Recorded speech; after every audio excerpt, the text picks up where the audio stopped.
Muy buenos días, estimados estudiantes. Bueno, tal como les dije en el audio, estas 2 semanas hasta el 20 de agosto no voy a poder dar las clases sincrónicas eh, porque justamente me cuesta mucho estar sentada mucho tiempo. Y bueno, y por eso lo hago ahora grabando esta clase en la mañana, para que ustedes no pierdan el ritmo, ¿sí? De todos modos, además de esta clase, les voy a enviar todo el material para seguir trabajando con los casos y por lo tanto ustedes pueden ir subiendo toda esta resolución, digamos, de actividades que yo les voy a ir pidiendo siempre dentro de la columna que ustedes tienen como caso. Por ejemplo, lo estoy pensando, caso Perín. Todo lo que va haciendo el caso va a ir agregándolo debajo a medida que se vea en el tiempo todo lo que hemos hecho durante el año. He querido hacer esta clase llamada clase integradora para tener en cuenta todo lo que hemos visto en el primer semestre.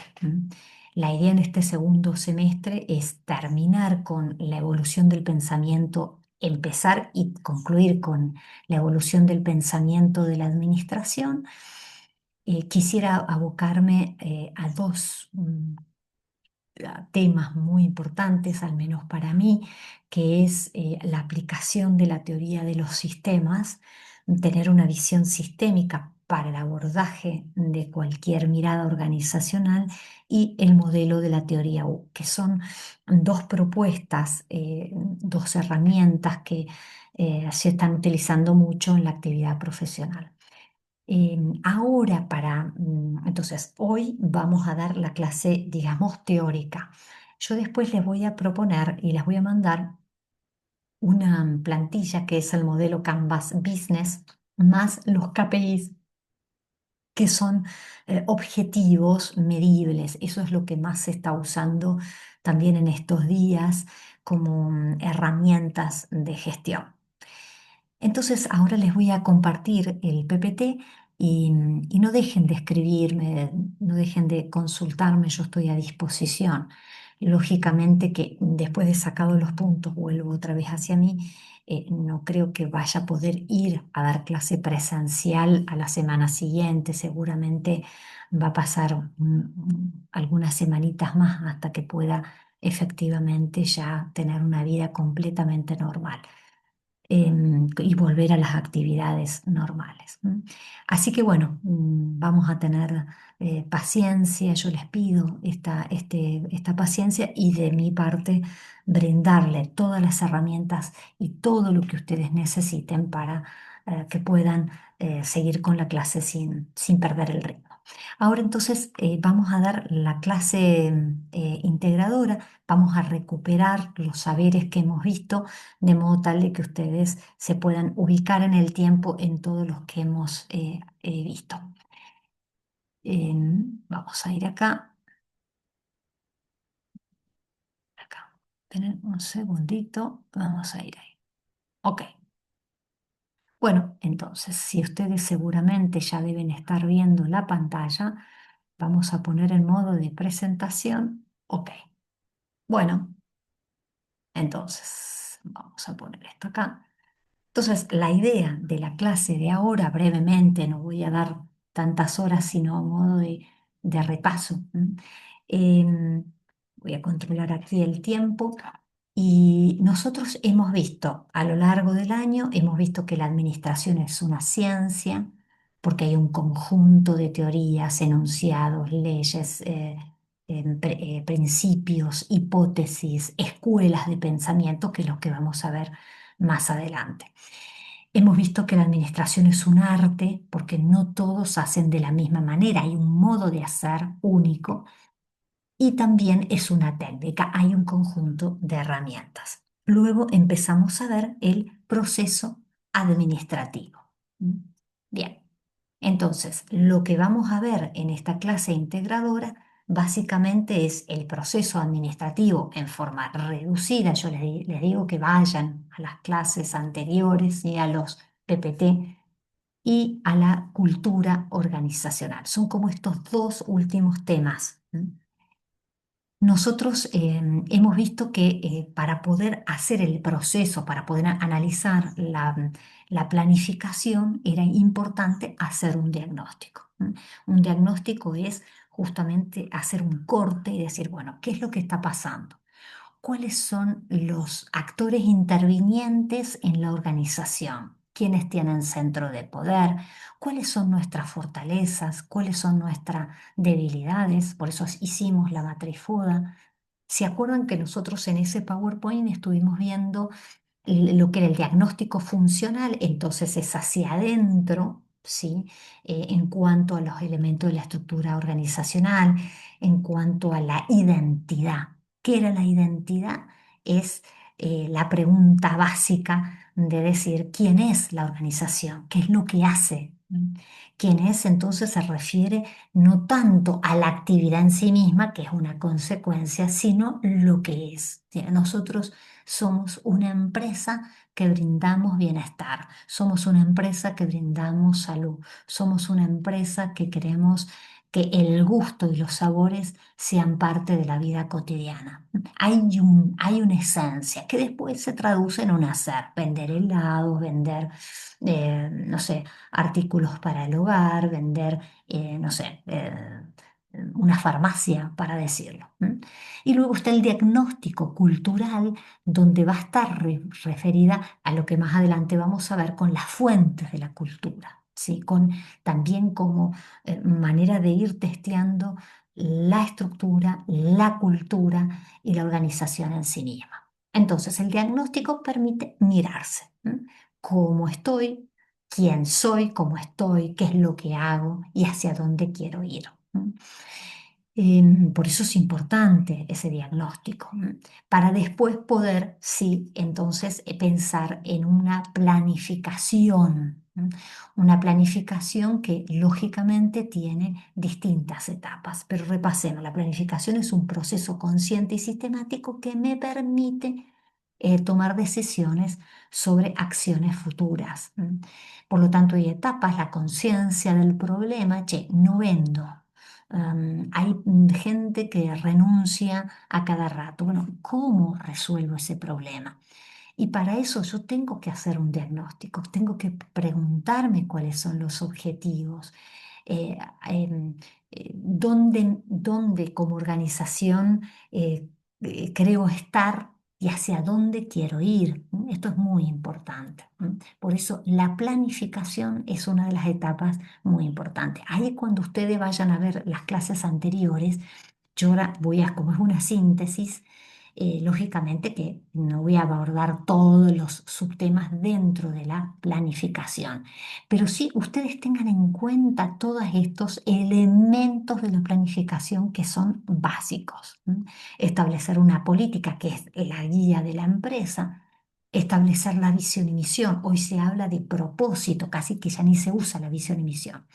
En estos días acompañando a un emprendedor, le decimos, bueno, pero ¿cuál es tu propósito? ¿Cuál es tu sueño? Es decir, bueno, si tiene una farmacia, pero ¿cuál es el sueño? Che, vender siempre remedios, vender siempre salud. O sea, digo, bueno, ¿cómo integramos el sueño del empresario, lo que sería antes la visión, la misión, con bueno, aquellas personas que son el equipo de trabajo y que nos van a acompañar o que acompañan o que forman parte aquellos llamados colaboradores o lo que decíamos hace algunos años atrás, los empleados? Por lo tanto, política, visión, misión unida al propósito, al sueño que tiene ese emprendedor, los objetivos. Es decir, a ver, una cosa que quiero aclarar, una cosa es la visión, misión, la meta, los objetivos. ¿Por qué? Porque uno debería de ir articulando todos estos elementos que aparecen en la planificación. Entonces, por ejemplo, cuando nosotros decimos misión, ¿quién soy? visión, hacia dónde quiero ir, el propósito, el sueño que abarca la misión y misión. ¿M? Lógicamente, cuando nosotros hablamos de una meta, es decir, bueno, nuestra meta como organización es lograr que en la provincia haya no solo un reconocimiento, sino un nivel de participación de cuota de mercado. ¿M? Eso es una meta. Ahora, para poder llegar a esa meta necesito establecer objetivos. Bueno, ¿cuál va a ser el objetivo? Bueno, que como equipo de trabajo esté funcionando de manera efectiva, eficiente, eficaz. Que las personas sepan, por ejemplo, si las droguerías lanzan campañas promocionales, bueno, los empleados deberían o colaboradores deberían saber a la hora de atender al público. Entonces son objetivos. Luego tenemos planes y programas, que es importante también como establecer la diferencia, ¿no? Un plan puede ser, bueno, nosotros queremos atender las 24 horas. Y para eso vamos a establecer distintos programas, por ejemplo, de beneficios no sé, dentro de las obras sociales, a hacer algún tipo de acuerdo, por ejemplo, ¿no? Bueno, determinar los recursos. Yo tengo el personal idóneo, tengo la capacidad financiera, porque quizás a lo mejor puedo hacer un acuerdo con la droguería, un recurso financiero, donde compro una gran cantidad de stock de remedio y lo puedo vender a un precio diferencial. ¿Sí? Eso normalmente se utilizan ese tipo de recursos. Y para eso es importante establecer estrategias. ¿Qué son las estrategias? Indican cómo llegar a ese objetivo y también, por lógica consecuencia, a la meta. O sea, las estrategias son acciones, por eso yo siempre insistía que esas acciones no deben ser megagalácticas, sino acciones reales, acciones posibles de llevar a cabo. ¿Estamos hasta acá? Bueno, espero que sí. Entonces, la planificación es un proceso consciente y sistemático determinado o llevado a poder cumplir o poder tomar decisiones efectivas, eficientes y eficaces. ¿Qué más tenemos? Tenemos la organización, ¿m? Como segunda etapa del proceso administrativo. Yo no me quiero ir perdiendo en el tiempo. Entonces, cuando nosotros decimos organización, estamos estableciendo cargos y funciones. El cargo es ese puesto, diría Taylor, es esa actividad que se va a desarrollar dentro de ese puesto. ¿M? Y la función va a ser el alcance que va a tener ese puesto. ¿M? Dábamos el ejemplo de que si yo doy clase de administración, no puedo ir a revisar y decir que en las clases de no sé, de creatividad e innovación están dando mal tal tema, porque no es mi incumbencia, quizás si me preguntan como análisis, como auditora, pero yo no puedo meterme en otra empresa y dar mi opinión. Puedo dar mi opinión si me lo preguntan, pero no tengo la función específica. Eso por eso tiene que estar bien reglamentado, tiene que estar por escrito. Los grandes conflictos organizacionales normalmente se dan cuando esos roles, esas funciones y los cargos no solo que no están por escrito, sino que tampoco hay una claridad a la hora de socializarlo con el equipo de trabajo. Vieron que yo muchas veces utilizo la palabra equipo de trabajo. Cuando yo digo equipo de trabajo es con quién comparte esa persona, ese dueño, con el resto de los trabajadores que decíamos en su momento. Me gusta decir trabajo en equipo y esto me refiero a lo que dice el autor Luigino Bruni, que el éxito organizacional no es solo del dueño de la empresa, sino de esa comunidad de trabajo. Y por eso es importante pensar en esas personas que pasan la vida, transcurren la vida, muchas horas de trabajo en esa organización, en esa institución, en ese emprendimiento. Por lo tanto, la organización nos estamos refiriendo al, a los cargos y a las funciones. Como etapa del proceso administrativo, tenemos también, ¿sí? Como vemos acá en pantalla, vemos elementos. ¿Cuáles son esos elementos? La estructura organizacional. ¿La repasamos? Bien, entonces, la autoridad, la especialización, la cadena de mando, el tramo de control, la centralización y la descentralización, ¿sí? La formalización, ¿sí? Y todo lo que tenga que ver con la línea, digamos, vertical y la horizontal, que sería básicamente la departamentalización. Es cómo quiero agrupar esas actividades, ¿eh? Entonces son 7, no te lo olvides. Autoridad, especialización, cadena de mando, tramo de control, centralización y descentralización, departamentalización y formalización. Estos son básicos, es como el ABC de la administración. Capaz que ustedes no se vayan a acordar de alguna fecha, pero alguien que toma decisiones, como ustedes que permanentemente van a tomar decisiones y van a tener la inteligencia artificial donde les va a dar recursos y donde van a ahí tener que organizar también. Es decir, si yo tengo una persona a cargo y le digo, mira, vos a través de la herramienta de la inteligencia artificial, quiero que vayas a crear una serie de propuestas de plan de contenido para la red social tal, o hacerme digamos, lo que sería el tráfico online. ¿Qué es lo que hago? Estoy haciendo un proceso administrativo también, porque tengo que planificar, porque no cualquier publicidad o banner digital va en cualquier lado. Cuando ustedes entran a un banco y ven, digamos, spot publicitarios, no se dan de cualquier forma. Hay una organización, hay también una planificación y hay alguien que te dice cómo llevarlo a cabo y hay alguien que controle que dice, che, la verdad que esa publicidad ahí en esa parte digamos, de lo que sería el diagrama de la plataforma no está. Bueno, vamos a ver que eso tiene una implicancia. ¿M? Bueno, ok. Entonces, organización. Básicamente, entonces te tiene que quedar súper claro que la organización están los cargos y las funciones enmarcadas o enganchadas en los elementos de la estructura organizacional. Bien, ¿qué tenemos en la organización? Tenemos niveles, no te lo olvides, el nivel estratégico donde mira a toda la organización, este conjunto de acciones que me va a permitir llevar a cabo, ¿sí? Para poder diferenciarme del competidor. El nivel ejecutivo, es decir, che, yo esa estrategia que la planificamos, ¿cómo la voy a llevar a cabo? ¿A través de qué áreas? ¿Quién se va a hacer cargo? ¿Quién va a ejecutar? O más que nada, ¿quién va a pensar en ese cómo? Vamos a decir un ejemplo. Si yo como estrategia pienso que para poder mejorar mi participación en el mercado, es aumentar las ventas.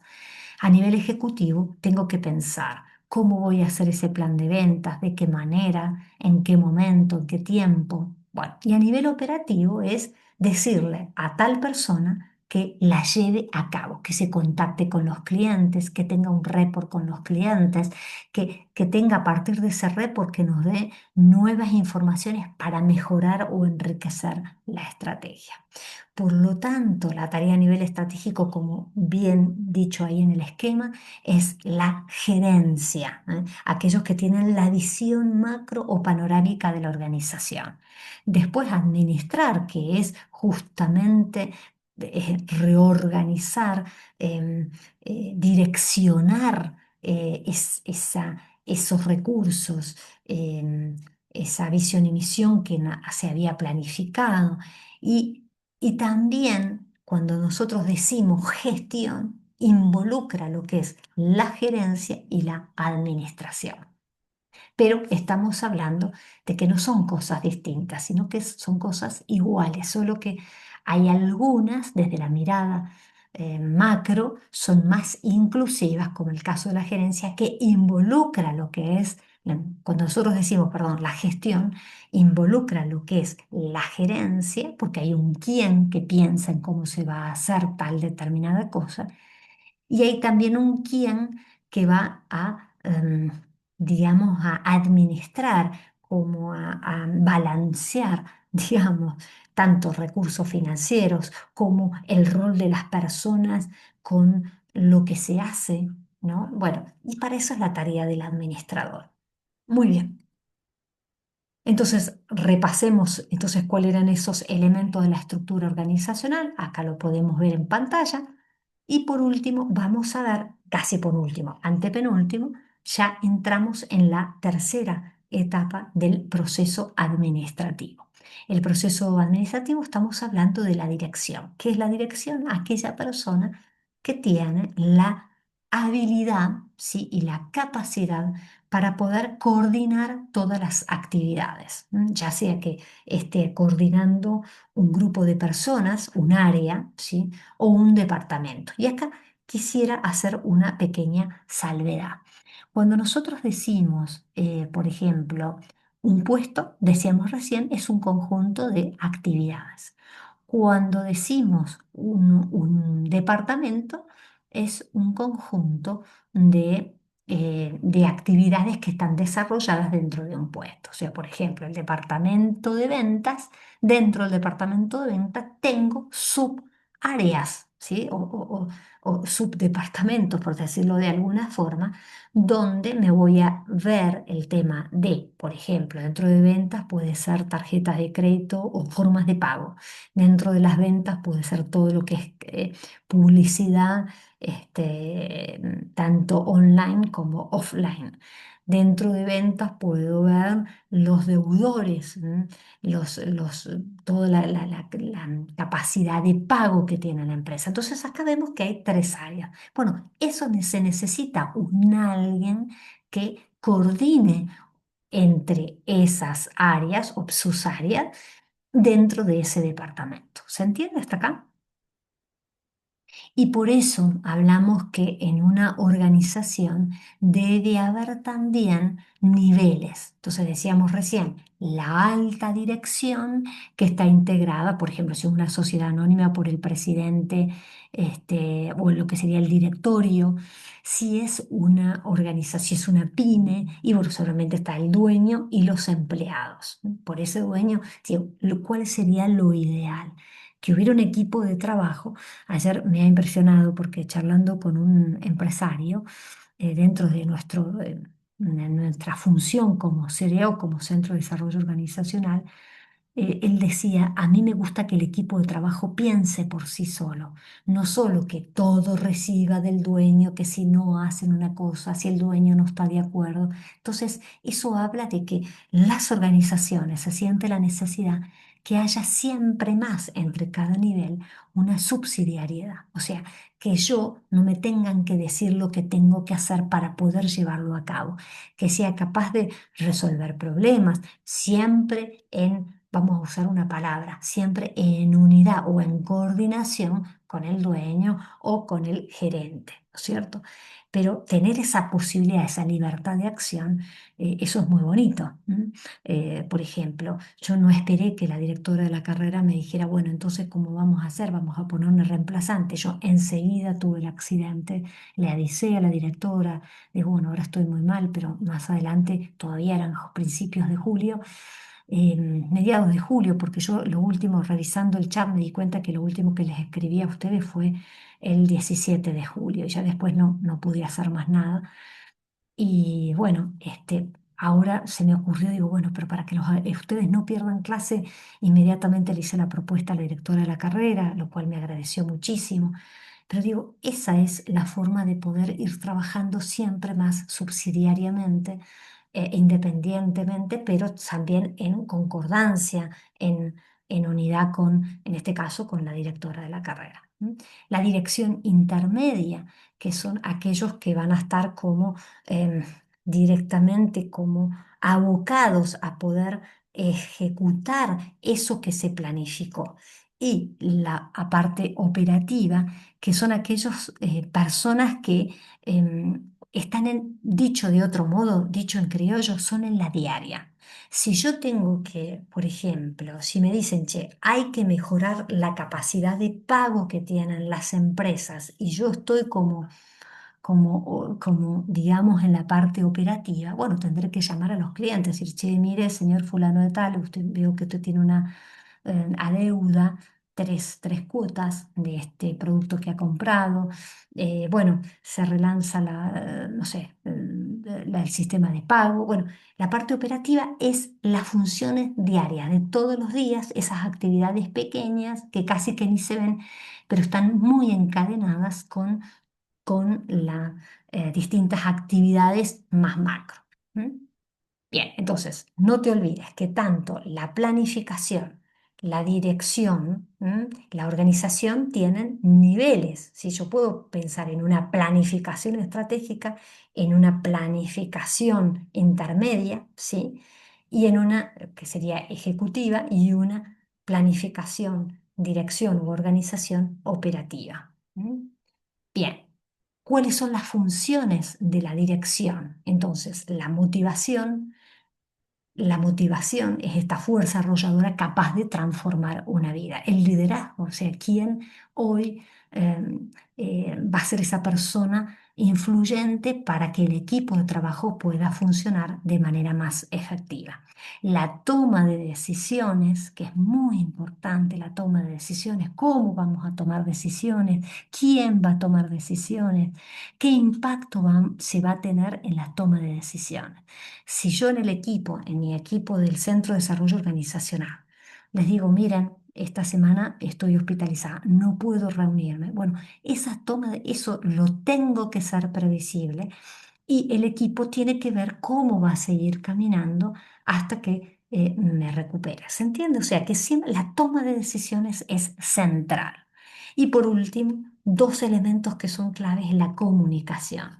Si yo no comunico lo que hago, muy difícil o ¿por qué vemos que hay muchos conflictos dentro de las organizaciones? O sea, cuando la expectativa personal no coincide con la expectativa organizacional, se produce un conflicto. Entonces, ¿cómo hacer para resolver conflicto y que haya hoy se habla de una comunicación saludable? ¿Qué significa una comunicación saludable? Cuando hay una comunicación capaz de lograr ese entendimiento entre la expectativa personal y la expectativa organizacional. Para todas estas etapas es importantísimo la supervisión, no como elemento de opresión, sino como elemento de que esas actividades para mejorar lo que decimos y hacemos deben estar miradas y evaluadas por alguien más que tiene experiencia, que tiene idoneidad en lo que hace. Eso es el deber ser.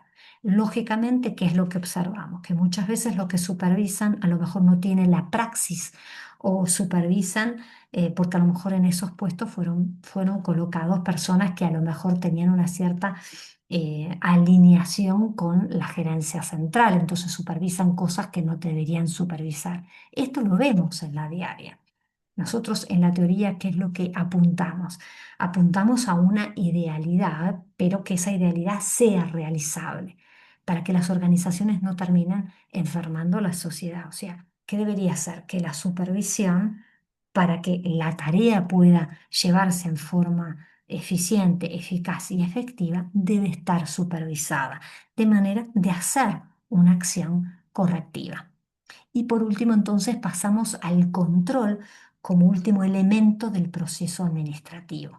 Acá quisiera que rescates dos cosas. Por un lado, ¿qué es el control? Es la capacidad justamente de revisar, supervisar. Y esto ahí nos encuentra muchas veces, por eso me gustaba estas imágenes de la película Intensamente, ¿no? Porque uno dice, bueno, pero me están supervisando algo que yo estoy haciendo correctamente. Bueno, si está correctamente, se sigue adelante. Si no hay una acción correctiva, yo no puedo estar viciando esa actividad. ¿Por qué? Porque creo estar haciéndola bien, pero hay una desalineación entre el propósito de la organización y el objetivo que tengo que llevar a cabo dentro de la tarea encomendada.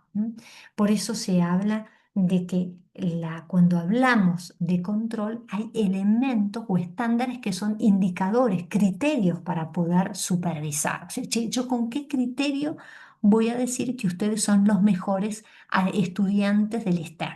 Y bueno, puede ser por el rendimiento académico en cuanto a los trabajos, en cuanto a la capacidad de demostrarme en sus saberes oral y conductual que realmente la materia la tienen aprendida. son criterios, estándares, que yo digo, bueno, con esos criterios evalúo. Y por lo tanto, el control me permite medir, comparar. ¿Qué es lo que voy a comparar? El desempeño, o sea, lo que me había propuesto con lo que se está llevando a cabo. Y por eso acá se necesita esa acción correctiva. Hablamos que en su momento, antes de las vacaciones de julio, que existían tres tipos de control. Un control preventivo, ¿qué significa preventivo? Que voy a prever aquellas acciones que se van a llevar a cabo. El control concomitante, que son aquellas acciones que se van desarrollando a medida que va sucediendo, y retroalimentación una vez que suceden. Lógicamente que ustedes me preguntan, bueno, profesora, pero ¿cuál de los tres es el más efectivo, el que más conviene en una organización? Y es el preventivo. Lógicamente que esto requiere de una inversión, o sea, no es barato. Requiere de inversión en recursos tecnológicos, también en capacitación del personal, requiere de una implementación en todo lo que concierne también a lo administrativo, a la estructura física. A lo mejor decir, che, tenemos una superestructura tecnológica, pero la estructura física no acompaña. Entonces, todo esto sirve o se hace en pos de un control preventivo. ¿Te quedó claro hasta acá? Entonces, la planificación, si yo digo que consta el proceso administrativo, consta de planificar, organizar, dirigir y controlar.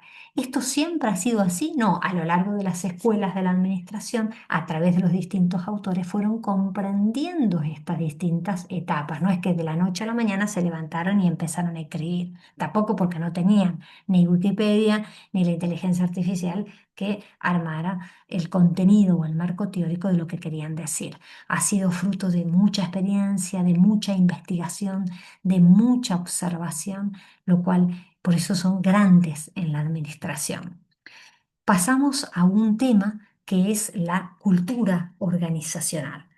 Nosotros dijimos que como cultura, ¿se acuerdan cuando hablábamos del diagnóstico? Hablábamos de un diagnóstico funcional y un diagnóstico cultural. ¿Qué es la cultura? El conjunto de valores, de creencias, y que es muy importante en la cultura organizacional tener presente las fuentes. ¿No? ¿Cuáles son esas fuentes de la cultura? Los ritos, los relatos y los símbolos. Los ritos son estas acciones repetitivas, es decir, che, todos los viernes nos juntamos dentro de la empresa a, a comer una pizza y a ver cómo fue la semana. Un rito, que eso puede ser un rito informal. Un rito formal es que yo diga todos los últimos o jueves de cada mes me cierra la capacidad de pago en una tarjeta de crédito.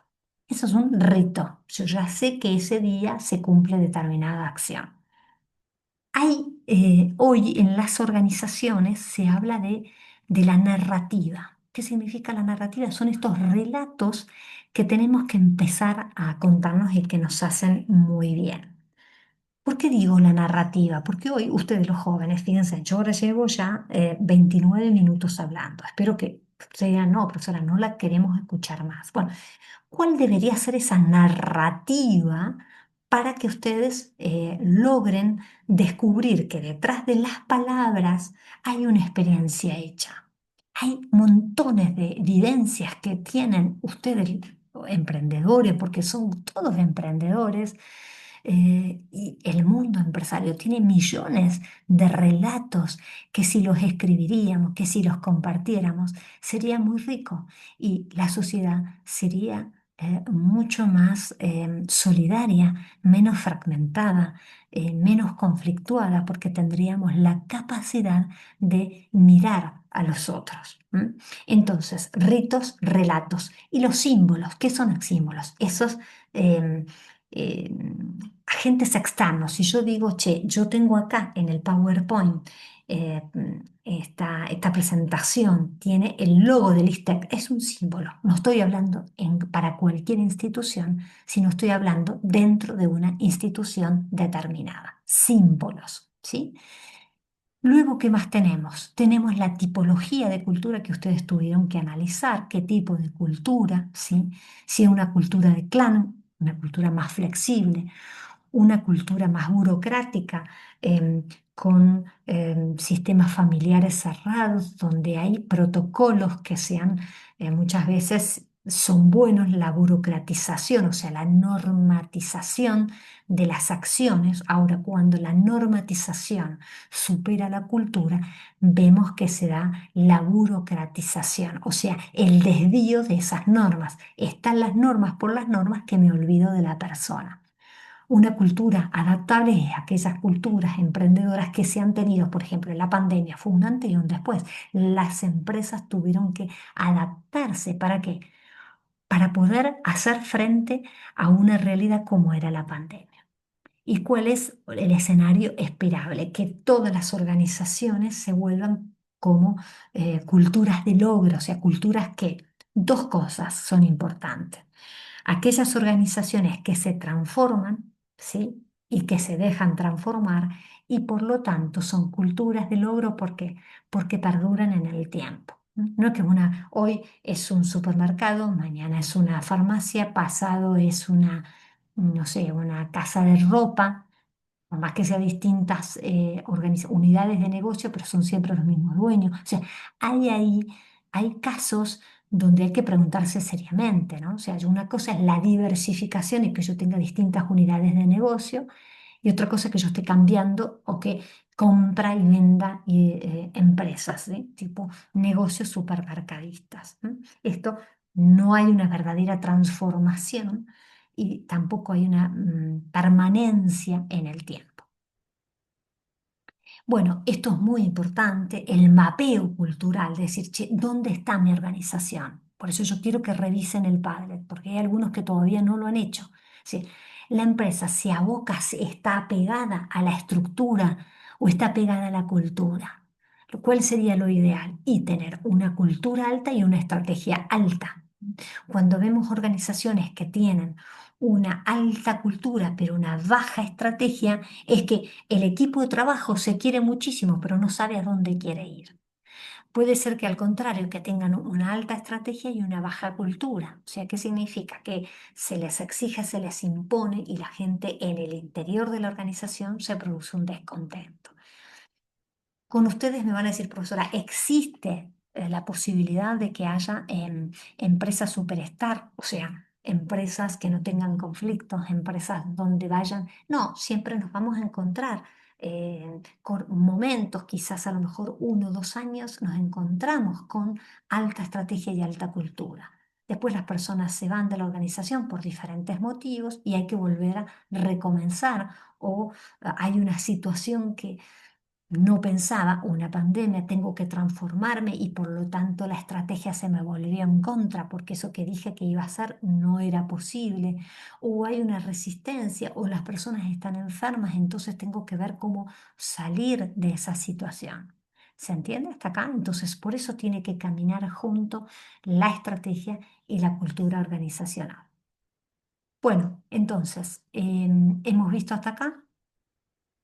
Entonces, para poder seguir trabajar los proyectos, yo te invito a que revises el Padlet, que no dudes en consultar. Yo hoy es la última fecha que cierro y reviso que todos los trabajos estén de alguna manera, estén hechos con totalidad, de modo tal que ya en estos días voy a presentarles una actividad de manera tal que podamos ir haciéndola, y próximamente, ¿por qué no vernos sincrónicamente? Y cuanto más desearía poder estar en contacto con ustedes físicamente, que por otra parte los extraño, pero creo que es importante hacer este proceso de recuperación. Bueno, no duden en consultar, no duden no sé, en todas las tareas que vayamos encomendando para que juntos, esto es una tarea de juntos, el aprendizaje juntos colaborativamente. Nos vemos y a disposición.